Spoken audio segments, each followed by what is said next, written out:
ಇನ್ನು ಅದು ಶರಾವತಿ ಹಿನ್ನೀರಿನ ಸೇತುವೆ. 6 ದಶಕಗಳ ಹೋರಾಟದ ಬಳಿಕ ಸೇತುವೆ ನಿರ್ಮಾಣ ಆಗಿದೆ. ಶರಾವತಿ ನದಿ ಪಾತ್ರದ ಜನ ಮತ್ತೆ ಈ ಸಿಗಂದೂರು ದೇವಸ್ಥಾನಕ್ಕೆ ಹೋಗುವಂತ ಭಕ್ತಾದಿಗಳು ಸಹಜವಾಗಿ ಖುಷಿಗೊಂಡಿದ್ದಾರೆ.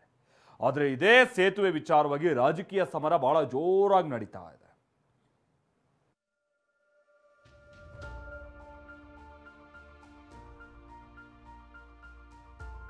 ಆಹ್ವಾನ ಇನ್ನೂ ಅಫಿಷಿಯಲ್ ಆಗಿ ನನಗೆ ಬಂದಿಲ್ಲ.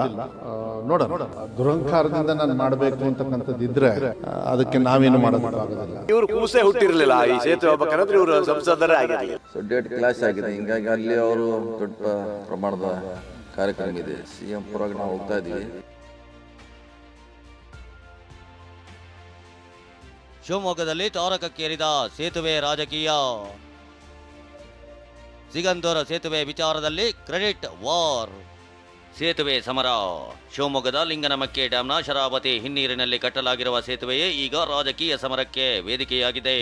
ಯಾಕಂದ್ರೆ ಸಜ್ಜಾಗಿ ನಿಂತಿರುವ ಸೇತುವೆ ನಾಳೆಯೇ ಉದ್ಘಾಟನೆ ಆಗಲಿದ್ದು ಕ್ರೆಡಿಟ್ ತೆಗೆದುಕೊಳ್ಳೋಕೆ ನಾಯಕರು ಕಚ್ಚಾಡ್ತಿದ್ದಾರೆ. ಅದೇನು ಅಂತ ಹೇಳ್ತೀವಿ. ಅದಕ್ಕೂ ಮುನ್ನ ಸೇತುವೆ ನಿರ್ಮಾಣದ ಇತಿಹಾಸ ತೋರಿಸ್ತೀವಿ ನೋಡಿ.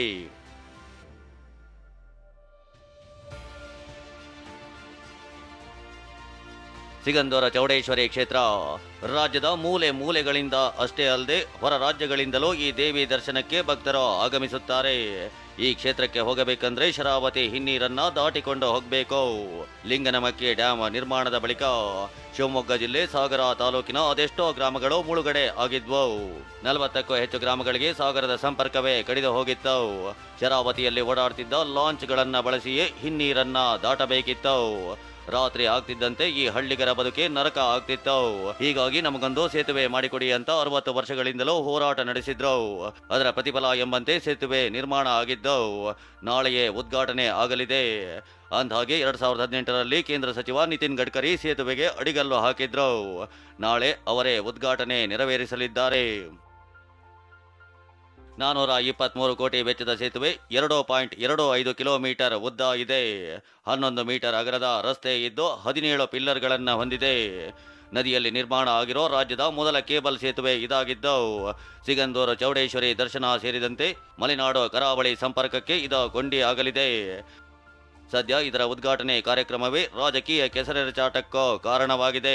ಜಿಲ್ಲಾ ಉಸ್ತುವಾರಿ ಸಚಿವ ಶಾಸಕರಿಗೆ ಆಹ್ವಾನ ನೀಡದ ಆರೋಪ ಇದ್ದು ಬಿಜೆಪಿ ನಾಯಕರ ವಿರುದ್ಧ ಸಚಿವರು ಶಾಸಕರು ಆಕ್ರೋಶ ಹೊರಹಾಕಿದ್ದಾರೆ. ಸಿದ್ದರಾಮಯ್ಯನವರಿಗೆ ಆಹ್ವಾನ ನೀಡದೆ ಅಗೌರವವಾಗಿ ನಡೆಸಿಕೊಂಡಿದ್ದಾರೆ ಅಂತ ಜಿಲ್ಲಾ ಉಸ್ತುವಾರಿ ಸಚಿವ ಮಧು ಬಂಗಾರಪ್ಪ ಆಕ್ರೋಶ ವ್ಯಕ್ತಪಡಿಸಿದ್ದಾರೆ. ನಾನೊಬ್ಬ ಶಾಸಕನಾಗಿ ನನಗೂ ಮಾಹಿತಿ ನೀಡಿಲ್ಲ ಅಂತ ಸಾಗರದಲ್ಲಿ ಬೇಳೂರು ಗೋಪಾಲಕೃಷ್ಣ ಕಿಡಿಕಾರಿದ್ದಾರೆ. ಆಹ್ವಾನ ಇನ್ನೂ ಅಫಿಷಿಯಲ್ ಆಗಿ ನನಗೆ ಬಂದಿಲ್ಲ. ನೋಡೋಣ, ಕೆಲವು ಗೊಂದಲ ಇರಬಹುದು ಅಂತ ಹೇಳಿ ಭಾವಿಸ್ತೀನಿ. ಮುಖ್ಯಮಂತ್ರಿಗಳು ಕೂಡ ಭಾಳ ಹಗುರವಾಗಿ ಕೇಂದ್ರ ಸರ್ಕಾರದವ್ರು ನಡ್ಕೊಂಡಿದ್ದಾರೆ ಅಂತ ಹೇಳಿ ನನ್ನ ಭಾವನೆ. ದುರಂಕಾರದಿಂದ ನಾನು ಮಾಡಬೇಕು ಅಂತಕ್ಕಂಥದ್ದಿದ್ರೆ ಅದಕ್ಕೆ ನಾವೇನು ಮಾಡೋದಕ್ಕಾಗೋದಿಲ್ಲ. ಅದನ್ನು ಅವರು ಅರ್ಥ ಮಾಡ್ಕೊಳ್ಬೇಕಾಗತ್ತೆ. ಇವರು ಕೂಸೆ ಹುಟ್ಟಿರಲಿಲ್ಲ ಈ ಸೇತುವೆ ಹೋಗ್ಬೇಕಂದ್ರೆ ಇವರು ಸಂಸದರೇ ಆಗಿರಲಿಲ್ಲ. 14ನೇ ತಾರೀಕೆ ನಾವು ಸೇತುವೆ ಉದ್ಘಾಟನೆ ಅಂತ ಹೇಳಿ ಇಲ್ಲೆಲ್ಲ ಜಾಗ ನೋಡೋಕೆ ಬಂದಿದ್ದಾರೆ. ನಾನೊಬ್ಬ MLA ಇದ್ದೀನಿ, ಇಲ್ಲಿ ಕ್ಷೇತ್ರದ ಒಬ್ಬ MLA ಇದ್ದೀನಿ. ನನ್ನೂ ಕೇಳದೇನೆ ಜಾಗ ನೋಡಕ್ಕೆ ಬಂದರೆ 14ನೇ ತಾರೀಕು ಉದ್ಘಾಟನೆ ಇದೆಯಾ? ಈ ಬಗ್ಗೆ ಪ್ರತಿಕ್ರಿಯೆ ನೀಡಿರುವ ಸಚಿವ ಸತೀಶ್ ಜಾರಕಿಹೊಳಿ ಸಿಎಂ ಸಿದ್ದರಾಮಯ್ಯನವರಿಗೆ ತಡವಾಗಿ ಆಹ್ವಾನ ನೀಡಿದ್ದಾರೆ. ಸಿಎಂ ಡೇಟ್ ಕ್ಲಾಶ್ ಆಗಿದೆ, ಇದನ್ನ ತಪ್ಪಿಸೋಕೆ ಆಗಲ್ಲ. ಹೀಗಾಗಿ ಸರ್ಕಾರದ ಪರ ಉದ್ಘಾಟನೆಗೆ ನಾನು ಹೋಗ್ತೀನಿ ಅಂತ ತಿಳಿಸಿದ್ದಾರೆ. ಆಸ್ಕರ್ ಫರ್ನಾಂಡಿಸ್ ಇದ್ದಾಗ ಈ ಸೇತುವೆ ನಿರ್ಮಾಣದ ರೂಪರೇಷೆ ಸಿದ್ಧವಾಗಿತ್ತು ಅಂತಲೂ ತಿಳಿಸಿದ್ದಾರೆ. ಅವ್ರದ್ದು ಮುಂಚೆ ಇಂಡಿ ಪ್ರೋಗ್ರಾಮ್ ಮುಂಚೆ ಫಂಕ್ಷನ್ ಫಿಕ್ಸ್ ಆಗಿತ್ತು, ಇವರು ನಂತರ ಇದು ಫಿಕ್ಸ್ ಆಗಿದೆ. ಸೊ ಡೇಟ್ ಕ್ಲಾಸ್ ಆಗಿದೆ, ಹಿಂಗಾಗಿ ಅಲ್ಲಿ ಅವರು ದೊಡ್ಡ ಪ್ರಮಾಣದ ಕಾರ್ಯಕ್ರಮ ಇದೆ ಇಂಡಿ ಶಾಸಕರದು. ಹೀಗಾಗಿ ಅದನ್ನು ವಾಡಿ ಮಾಡಲಿಕ್ಕಾಗೋಲ್ಲ. ಸಿಎಂ ಪರವಾಗಿ ನಾವು ಹೋಗ್ತಾ ಇದ್ದೀವಿ. ಆದರೆ ಮುಂದಿನ ಸಾರಿ ಸೊ ಆ ಡೇಟು ಇವರಿಂದ ಕನ್ಫರ್ಮ್ ಮಾಡಿದ್ರೆ ಒಳ್ಳೆಯದು, ಯಾಕಂದರೆ ಕ್ಲಾಶ್ ಆಗೋಲ್ಲ. ಸ್ಟೇಟ್ ಗೌರ್ಮೆಂಟಿಗೆ ಮುಂಚೆ ಇನ್ಫಾರ್ಮ್ ಮಾಡಿದ್ರೆ ಈಜಿ ಆಗುತ್ತೆ.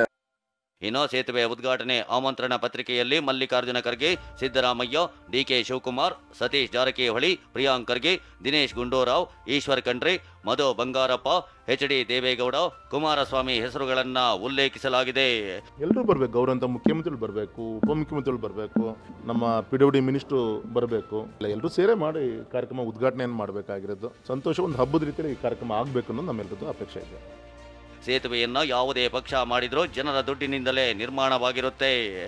ಹೀಗಾಗಿ ರಾಜಕೀಯ ನಾಯಕರ ಬೀದಿ ರಂಪ ಏನೇ ಇರಲಿ, ಬಹುದಿನಗಳ ಬೇಡಿಕೆಯಂತೆ ಸೇತುವೆ ನಾಳೆ ಉದ್ಘಾಟನೆಯಾಗಲಿದೆ.